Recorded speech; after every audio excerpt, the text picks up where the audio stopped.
Yo les artichauts, bienvenue sur cette nouvelle vidéo. Déjà, oula, je crois que ça fait longtemps que je fais cette vidéo, je sais plus, c'est pas très grave en fait, on s'en fout un petit peu. Et du coup, c'est-à-dire que j'ai plus l'habitude de porter les masques, donc ça va me faire de la buée. Donc, aujourd'hui, je vous accueille pour une petite vidéo bien sympathique, j'espère. Parce que je vous accueille pour parler de 8 enclaves. C'est une vidéo qui sera divisée en deux, donc en fait on va parler de 4 enclaves vraiment. Mais c'est pas grave, c'est déjà bien. 4 enclaves. Donc déjà, qu'est-ce que c'est une enclave? On va faire une définition assez simple. J'ai pas qu'à d'avoir définition, mais pour moi, une enclave, c'est un territoire qui est collé au territoire principal d'au moins un pays. Et par territoire principal, je veux dire donc le territoire où il y a la capitale du pays. Et donc l'enclave en question, pourquoi c'est une enclave? Pourquoi on dit que c'est une enclave? Parce que c'est pas frontal, enfin, parce que ça touche pas le territoire principal du pays auquel ça appartient. C'est-à-dire que, en gros, il y a un pays, vous avez un territoire, une capitale, et vous avez un autre territoire plus loin qui ne touche pas cette partie avec la capitale, plus loin du coup, ou qui touche la partie d'un pays où il y a, enfin, qui touche le territoire principal d'un autre pays, au moins un autre pays. Voilà, sachant qu'il y a quelques exceptions, par exemple le Danemark, qui a sa capitale pardon, sur une île, donc Copenhague est sur une île. Le territoire principal du Danemark, c'est quand même la partie qui touche l'Allemagne et pas l'île, et c'est pareil pour la Guinée équatoriale. On va dire que la partie principale, c'est la partie qui touche le Cameroun et le Gabon, et pas l'île Bioko sur laquelle se trouve sa capitale Malabo. Donc, on va commencer avec un exemple. Notre premier exemple, du coup, donc en fait, on va expliquer pourquoi ces enclaves existent, pourquoi elles sont pas au pays auquel elles sont frontalières, en gros. Donc, on va commencer par Nakhchivan. Alors, Nakhchivan, du coup, pour vous resituer un peu, ça appartient à l'Azerbaïdjan, mais ça touche l'Arménie, la Turquie et l'Iran. Voilà, c'est entre l'Arménie, la Turquie et l'Iran, mais ça appartient à l'Azerbaïdjan. Donc déjà, faut savoir que pendant des siècles, pendant très très longtemps, c'est des Azéris qui ont vécu à Nakhchivan. Des Azéris, c'est les habitants, enfin c'est le peuple qui habite l'Azerbaïdjan et la partie nord-ouest de l'Iran qui s'appelle aussi Azerbaïdjan. Et il y avait aussi des Arméniens du coup, mais à la fin du 19e et au début du 20e siècle, les Azéris représentaient la majorité. Et en 1920, il y a eu la chute de l'Empire russe, donc l'Empire russe qui regroupait et l'Arménie et l'Azerbaïdjan, donc il n'y avait pas trop de problèmes sur Nakhchivan. Euh, du coup, ça veut dire que le contrôle des régions du Caucase du Sud était contesté, parce que l'Azerbaïdjan, l'Arménie et des groupes locaux aussi voulaient tous Nakhchivan. Il y a donc eu des affrontements. Et il faut aussi savoir que Nakhchivan a reçu un soutien militaire et politique de l'Empire ottoman, puis après du mouvement national turc. Ça veut dire que la région se sentait plus proche de l'Azerbaïdjan que de l'Arménie parce que la Turquie, c'est globalement le plus grand allié de l'Azerbaïdjan et les deux pays partagent leur langue également, alors que l'Arménie est en conflit avec, enfin, s'entend toujours très mal avec la Turquie et l'Azerbaïdjan et a une langue complètement différente. Voilà. Et le facteur décisif quant à du coup la souveraineté de Nakhchivan est venu de la diplomatie entre la Russie soviétique et la Turquie kémaliste. Donc en 1921, il y a eu le traité de Moscou signé entre la Russie soviétique et la Turquie, qui a déclaré Nakhchivan comme étant un territoire autonome sous la protection de l'Azerbaïdjan. Ensuite, il y a eu un autre cas un peu particulier, il y a eu l'URSS, et dans l'URSS, Nakhchivan est devenu, donc, attention, la République socialiste soviétique autonome de Nakhchivan, la RSSAN, pardon. Et quand l'URSS s'est dissous en 1991, les frontières internationales ont généralement, globalement suivi les frontières administratives soviétiques qui existaient déjà du coup dans l'URSS.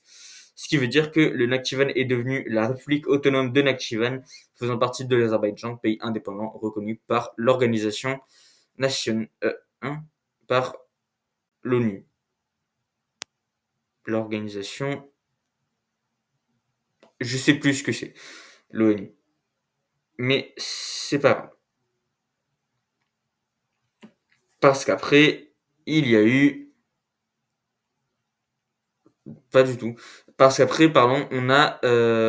excusez-moi, je reçois beaucoup de notifications. Bref.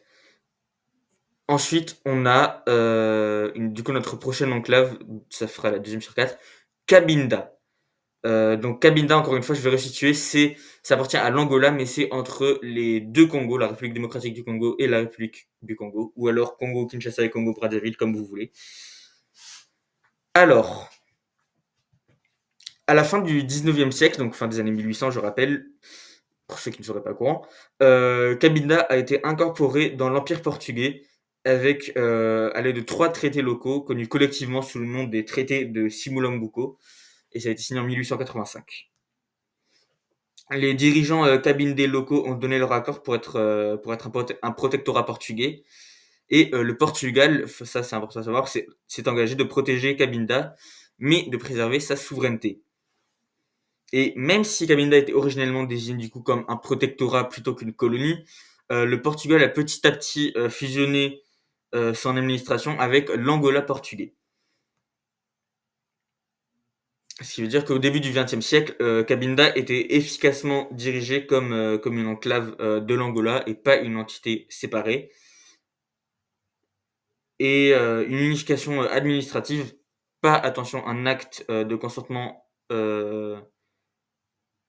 local des Cabindés, a jeté les bases pour, pour les futures frontières. Le 11 novembre 1975, l'Angola devient indépendant et la communauté internationale a suivi un principe africain standard, c'est-à-dire garder les frontières coloniales pour l'indépendance des pays.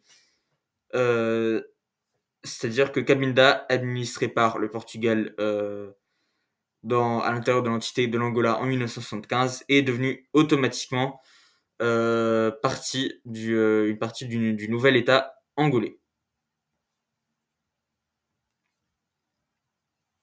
C'était assez court au final.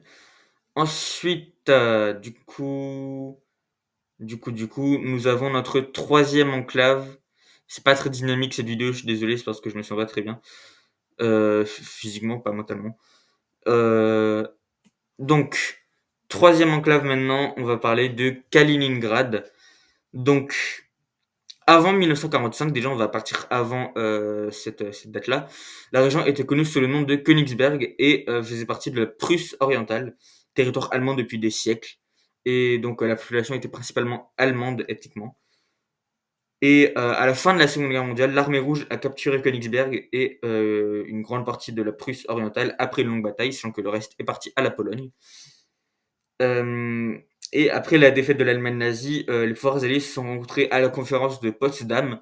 Du coup, ils se sont mis d'accord sur les faits que la Prusse du Nord-Est, Königsberg du coup inclus, serait placée sous administration soviétique. Königsberg a été renommé Kaliningrad en 1946 après Mikhail Kalinin. Voilà, je ne sais pas qui c'est. La majorité des résidents allemands survivants ont été exclus entre 1945 et 1948. Et du coup, la région a été repeuplée de Russes, de Biélorusses et d'Ukrainiens principalement. Kaliningrad a ensuite rejoint la République socialiste fédérative soviétique de Russie, la RSFSR, euh, qui faisait partie du coup de l'URSS, c'était l'entité de la Russie, en gros, l'entité de la capitale Moscou. Et en 1991, il y a eu la chute de l'URSS cette fois. Et vu que Kaliningrad faisait partie de la RSFSR,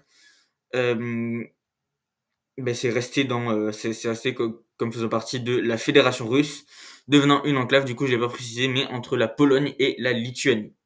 Voilà. Et enfin, pour finir cette première partie, je me rends compte maintenant que en fait j'aurais pu faire tous les 8 en une seule vidéo, mais c'est pas grave, on va rien dire.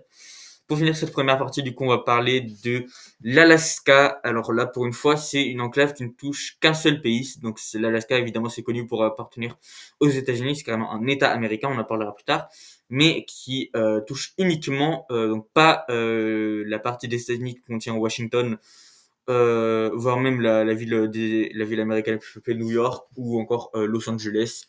Chicago, Houston, Seattle, la Nouvelle-Orléans, Miami, Minneapolis, Philadelphie, toutes ces villes-là. Non, l'Alaska ne touche pas cette partie-là, mais touche par contre, en revanche, j'ai dit tous les exemples de ce type de mots, je pense. Le Canada et plus précisément le territoire du Yukon et la Colombie-Britannique, je crois. Bref, maintenant que vous avez complètement situé où c'est, avant 1867, l'Alaska appartenait à la Russie et à partir du milieu du XVIIIe siècle, des explorateurs et des commerçants russes ont établi des colonies en Alaska. Cependant, vers les années 1850-1860, la Russie voyait l'Alaska comme difficile à défendre, lointain, coûteux à approvisionner, pas très rentable et potentiellement vulnérable à une expansion britannique via le Canada. Donc la Russie a commencé à chercher pour un acheteur. La Russie a offert l'Alaska aux États-Unis pour plusieurs raisons. Donc déjà, les États-Unis s'étendaient à travers l'Amérique du Nord, déjà. La Russie voyait les États-Unis comme un pouvoir amical ainsi qu'un contrepoids au Royaume-Uni. Et vendre l'Alaska apporterait de l'argent nécessaire à la trésorerie russe. Du coup, le secrétaire d'État américain William Seward a négocié l'accord. Et le 30 mars 1867, il y a eu le traité de la cession. Les États-Unis ont acheté l'Alaska pour 7,2 millions de dollars, ce qui équivaut à peu près à 2 centimes par acre, ce qui est très peu. Et l'Alaska a été officiellement transféré le 18 octobre 1867, d'abord administré par l'armée des États-Unis, puis par le gouvernement civil. Et puis ensuite, il sera désigné territoire officiel des États-Unis en 1912. Et enfin, le 3 janvier 1959, l'Alaska a été admis comme le 49e État des États-Unis. Et ça s'est produit car l'Alaska avait une valeur stratégique durant les guerres froides. Il y avait des ressources naturelles comme le pétrole, des minerais ou encore des pêcheries. Et il y avait un fort mouvement local pour l'autonomie gouvernementale. Du coup, voilà, ils l'ont obtenu. Et voilà, c'est tout pour cette vidéo. Cette première partie, en tout cas, des 8 enclaves. Pourquoi ces 8 enclaves assez connues, on va dire, existent. Donc, merci beaucoup d'avoir regardé cette vidéo. J'espère qu'elle vous a plu malgré le manque de dynamisme. Et j'espère surtout que, alors, si normalement, je pense que la deuxième partie de cette vidéo devrait sortir du coup la semaine prochaine. On espère. Mais du coup, j'espère que la semaine prochaine, je serai plus en forme. Normalement, ça devrait aller mieux. J'espère en tout cas, parce que là, vraiment, c'est catastrophique. Donc voilà, mais normalement, ça devrait aller. On espère. Et du coup, moi, je vous dis à la prochaine fois. J'espère vraiment à la semaine prochaine parce que sinon ce serait un peu dommage. Parce que ça veut dire que j'aurai pas le temps de faire toutes les vidéos que je veux avant la fin de l'année. Parce qu'en plus, j'ai non pas une, mais 2 vidéos prévues au début de l'année 2026. Voilà, j'ai 2 vidéos prévues. Du coup, ça veut dire qu'il faudrait attendre assez longtemps pour voir la suite de cette vidéo. Ce serait un peu con. Parce que j'ai envie que les 2 soient à la suite. Par contre, si vous voulez le prochain épisode de Pays sur 10, je pense que ce sera vraiment dans très très longtemps. Dans au moins un mois. Mais c'est pas grave, c'est bien de prendre une pause aussi. Enfin bref, tout ça pour dire à la semaine prochaine avec un peu de chance. Bye les tapés.